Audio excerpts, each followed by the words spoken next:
ಗ್ರಾಮ ಪಂಚಾಯಿತಿ ಅಭಿವೃದ್ಧಿ ಅಧಿಕಾರಿಗಳೇ ಈ ಕಡೆ ಗಮನ ಹರಿಸಿ. ಕುಂದಗೋಳ ತಾಲೂಕಿನ ಹಿರೇನರ್ತಿ ಗ್ರಾಮ ಪಂಚಾಯಿತಿ ಕಚೇರಿಯು ಅಥವಾ ಸಾರ್ವಜನಿಕ ಶೌಚಾಲಯವು ಹೌದು ವೀಕ್ಷಕರೇ, ಸರ್ಕಾರದಿಂದ ಸಾಕಷ್ಟು ಅನುದಾನ ಬರ್ತಾ ಇದ್ದರೂ ಕೂಡ ಗ್ರಾಮ ಪಂಚಾಯಿತಿ ಕಚೇರಿ ಸುಧಾರಣೆ ಆಗುತ್ತಾ ಇಲ್ಲ. ಇನ್ನು ಗ್ರಾಮ ಸುಧಾರಣೆ ಆಗುವುದು ಯಾವಾಗ? ಅನುದಾನ ಆಗಿರುವ ದುಡ್ಡು ಹೋಗ್ತಾ ಇದ್ದಿದ್ದು ಎಲ್ಲಿಗೆ? ಈ ಕಚೇರಿಯಲ್ಲಿ ಶೌಚಾಲಯವೂ ಕೂಡ ಇಲ್ಲ, ನೀರಿನ ವ್ಯವಸ್ಥೆ ಕೂಡ ಇಲ್ಲ, ಶೌಚಾಲಯಕ್ಕೆ ಡೋರು ಕೂಡ ಇಲ್ಲ ಮತ್ತು ಇಲ್ಲಿ ಅಧಿಕಾರಿಗಳ ಮನೆಯಲ್ಲಿ ಕುಳಿತು ಸಂಬಳವನ್ನು ಪಡೆಯುತ್ತಿದ್ದಾರೆ.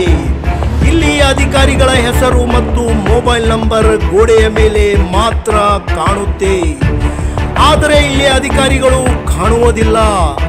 ಕಚೇರಿಯಿಂದ ಯಾರಾದರೂ ಫೋನ್ ಮಾಡಿದರೆ ಮಾತ್ರ ಅಧಿಕಾರಿಗಳ ಎಂಟ್ರಿ. ಇಷ್ಟೆಲ್ಲ ನಡೀತಾ ಇದ್ದರೂ ಇವರಿಗೆ ಹೇಳೋರು ಇಲ್ಲ, ಕೇಳೋರು ಇಲ್ಲ. ಇಂಥ ಅಧಿಕಾರಿಗಳಿಗೆ ಮನೆಗೆ ಕಳಿಸಬೇಕೆಂದು ನಮ್ಮ ಅಮೋಘ ಸುದ್ದಿವಾಹಿನಿಯು ಕೇಳಿಕೊಳ್ಳುತ್ತಿದೆ.